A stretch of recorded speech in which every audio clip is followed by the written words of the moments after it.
mes chers élèves. Alors pour aujourd'hui, Inch'Allah, donc on va continuer notre cours concernant l'immunité.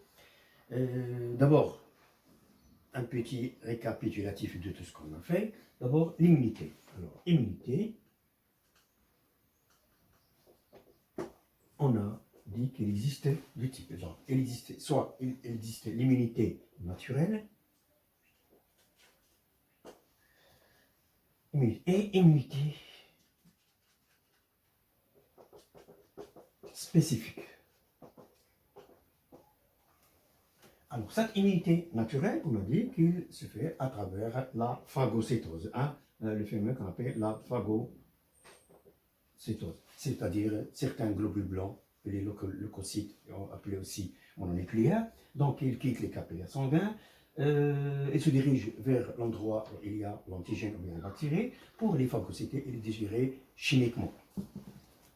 Donc voilà. Après, donc, on passe à l'immunité spécifique. L'immunité spécifique, donc, on a dit qu'il existe deux types.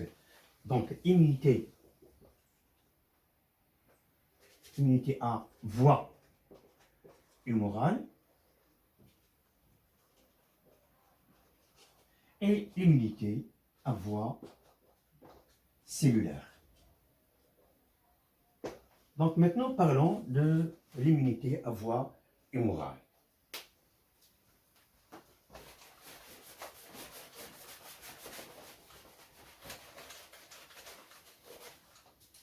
Alors, pour l'immunité à voie humorale, on a déjà dit que ça se passe par plusieurs étapes. Alors, immunité humorale. Alors, pour l'immunité humorale, donc, on a dit qu'il est acquise, on dit qu'il est spécifique, et on a déjà expliqué ces mots-là. Pourquoi on dit qu'il est acquise? Parce qu'on a déjà observé que dans notre organisme, il n'y a pas d'anticorps. Mais ces anticorps-là, ils n'apparaissent que si un antigène vient d'entrer à l'intérieur de notre organisme. Spécifique, pourquoi? Alors, lorsque notre organisme sécrète, par exemple, des anticorps, alors ces anticorps-là, ils ne vont attaquer que l'antigène qui est responsable de l'apparition de ces anticorps-là. Donc, une fois l'antigène entre à l'intérieur de notre organisme, donc notre organisme, il sécrète des anticorps spécifiques pour cet antigène, d'où le nom spécifique. Donc, on a dit que l'immunité est acquise et elle est spécifique.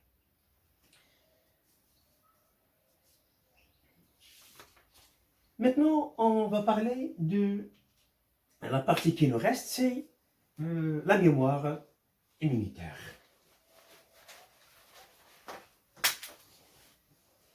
Voilà, la mémoire, je dis la mémoire immunitaire.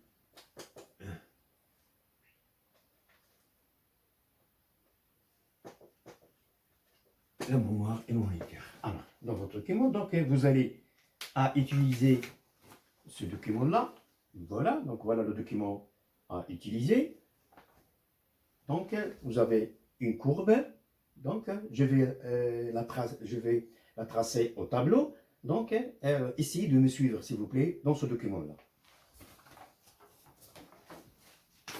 Alors, le document est le suivant. Donc, on vous donne ici quantité d'anticorps dans le sang, quantité d'anticorps dans le sang. Ici, on vous donne le temps en semaines.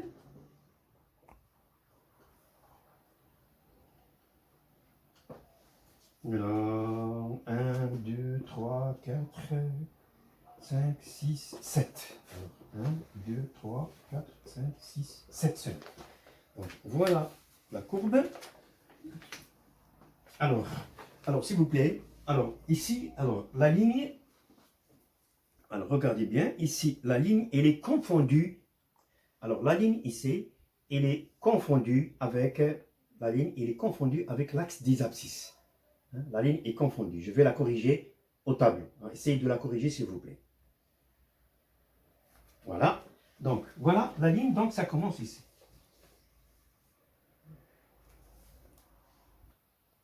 Alors, s'il vous plaît, donc, essayez de corriger ça. Donc, voilà, la courbe, ça commence ici.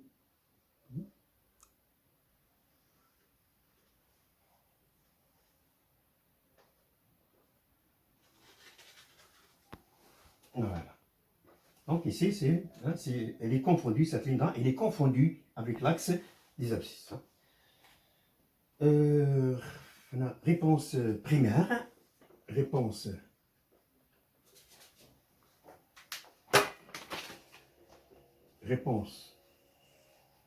primaire. Ici, réponse secondaire.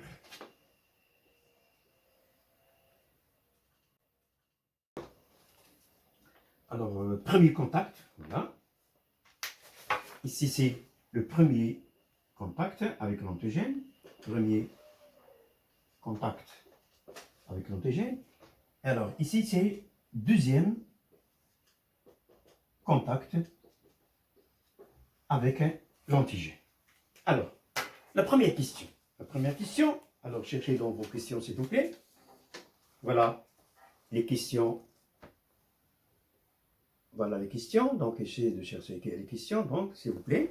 Voilà les questions. La première question, combien du temps faut-il pour que les anticorps apparaissent? Vous allez la chercher ici. Donc, voilà le premier contact. Donc, ici, il n'y a pas d'anticorps. Donc, l'apparition des anticorps, presque aux environs d'une semaine. Presque aux environs d'une semaine. Voilà la réponse. Donc, c'est presque aux environs d'une semaine que viennent d'apparaître les anticorps après le premier contact. La deuxième question, c'est-à-dire comparer ce temps-là avec le temps mis par les anticorps qui apparaissent après le deuxième contact. Donc, on va comparer ce temps-là avec le temps mais. Voilà. Le premier temps avec le temps mais par les anticorps pour apparaître après le deuxième contact. Vous observez bien que ce temps-là, il est très très court par rapport à ce temps-là. Donc, voilà la réponse. Donc, ce temps-là est très... Donc, on a sa demande ici. Ça demande à peu près une semaine, mais ici, juste après le contact, apparition d'anticorps. Là, la question d'après, la quatrième question, pourquoi on parle ici d'immunité acquise? Alors, pourquoi on parle ici d'immunité acquise?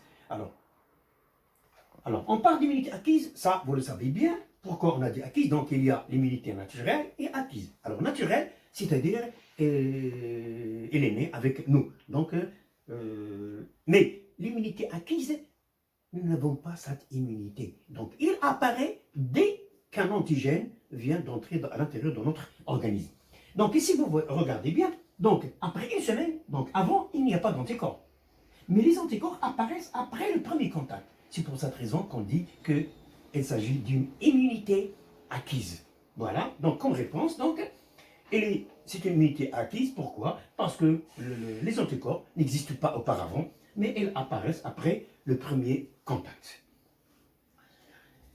La question suivante, la dernière question, expliquez cette différence. Non, d'abord, oui, d'abord la quatrième question, la quantité d'anticorps. Alors, on va comparer la quantité d'anticorps après le premier contact et la quantité d'anticorps après le deuxième contact. Regardez bien, hein, c'est très clair. Donc, la quantité ici est très faible en la comparant avec la quantité après le deuxième contact. Donc, après le deuxième contact, vous observez que la quantité est très très élevée. Voilà la réponse. Donc, en comparant ces deux quantités, la quantité d'anticorps dans le sang après le deuxième est très très élevée par rapport au premier, à la quantité d'anticorps après le premier contact. Voilà la réponse. La dernière question, expliquez cette différence. Alors pourquoi ici? Donc, même injection, même antigène, mais pour la première réponse, une faible quantité. Et pour la deuxième réponse, une quantité très très élevée. Pourquoi? Comment doit-on expliquer cette différence? Alors, d'abord, si vous voyez juste en bas, ou bien, revenons, on a déjà dit que les lymphocytes B Et ça, vous le voyez sous votre document. Voilà. Ici, sous votre document. Voilà, ici sur votre document. Donc, alors, on vous donne ici ce que vous avez déjà reçu dans un document précédent. C'est-à-dire les étapes de l'immunité humorale. Voilà. Donc, déjà, les lymphocytes B, ils se sont groupés en deux. Donc, lorsqu'ils se divisent, ils se différencient, ils vont se diviser en deux. Les lymphocytes B mémoire et les lymphocytes B qui vont nous donner des anticorps. Alors, quel est le rôle de ces lymphocytes B mémoire? Voilà, ici, comment apparaît le rôle de ces. Après le premier contact, donc, il y a formation des lymphocytes B mémoire. Alors, je vais dire LBM. Alors, ces lymphocytes B mémoire, ils durent longtemps. Donc, ils ont une durée de vie très longue par rapport aux anticorps. Alors, ces lymphocytes B, donc, elles enregistrent tous les renseignements sur l'antigène et elles restent à l'intérieur de notre organisme. Alors, après le deuxième contact, donc, les lymphocytes B mémoire, ils vont jouer un rôle très important. Pourquoi? Donc, le temps mis, d'abord, regardez-moi, une semaine. Donc, c'est le temps mis pour la reconnaissance. Donc, c'est pour cette raison qu'on dit que l'immunité spécifique est une immunité lente. Hein? Par contre, l'immunité naturelle est une immunité très rapide. Pourquoi? Parce que nous avons toujours, dans la phagocytose, on les a toujours dans notre corps, souvent. Hein? Toujours, ils existent. Par contre, les anticorps, non, ils n'existent pas. Hein? Donc, les anticorps, non, ils n'existent pas. Hein? Donc, alors, revenons, les lymphocytes B mémoire, ils vont jouer un rôle très important, j'ai dit, dans la reconnaissance. Alors, dans le premier contact, ils vont reconnaître l'antigène et ils vont garder tous les renseignements à propos. Après le deuxième contact, donc le temps, alors il n'y a pas de temps pour reconnaître l'antigène, donc c'est pas la peine. Déjà les lymphocytes B reconnaissent bien. C'est pour cette raison, la réponse est très rapide et très efficace et production d'une grande quantité d'anticorps. Donc on parle ici d'une mémoire. Alors donc notre système immunitaire a une mémoire, c'est-à-dire une fois attaqué par un antigène, ces lymphocytes B, ils gardent tous les renseignements sur cet antigène. Donc c'est pour cette raison qu'on les a appelés des lymphocytes B mémoire. Alors ces lymphocytes B mémoire, donc lors d'un deuxième contact ou bien troisième contact, toujours. Donc la réponse est très très rapide. Pourquoi? Parce que le temps de reconnaissance n'est pas important ici. Parce que les lymphocytes B reconnaissent déjà. Donc tout de suite, elles se multiplient rapidement et elles vont donner naissance à plusieurs lymphocytes B qui vont produire plus d'anticorps. Voilà le rôle des lymphocytes B mémoire. Alors, une remarque, la vaccination, le principe de vaccination est basé sur cette mémoire. Ça, on l'étudiera, Inch'Allah, prochainement à propos de l'immunité. Donc, voilà ce qui concerne la mémoire. Donc, l'immunité naturelle, l'immunité spécifique, j'ai dit, acquise, spécifique, humorale,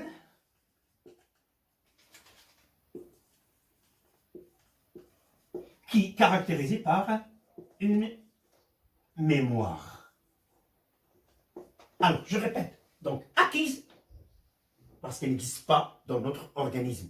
C'est-à-dire qu'il apparaît dès l'entrée d'un antigène bien déterminé. Spécifique, lorsque un antigène entre à l'intérieur de notre organisme, donc le système immunitaire il va sécréter des anticorps spécifiques à cet antigène-là et pas à un autre antigène. Humorale, donc c'est une immunité qui se fait par des anticorps et pas par ce qu'on verra Inch'Allah dans la prochaine leçon, à travers des cellules tueuses. Donc, mémoire, donc, elle est caractérisée par une mémoire. Donc j'ai dit que le principe de vaccination est basé sur cette mémoire.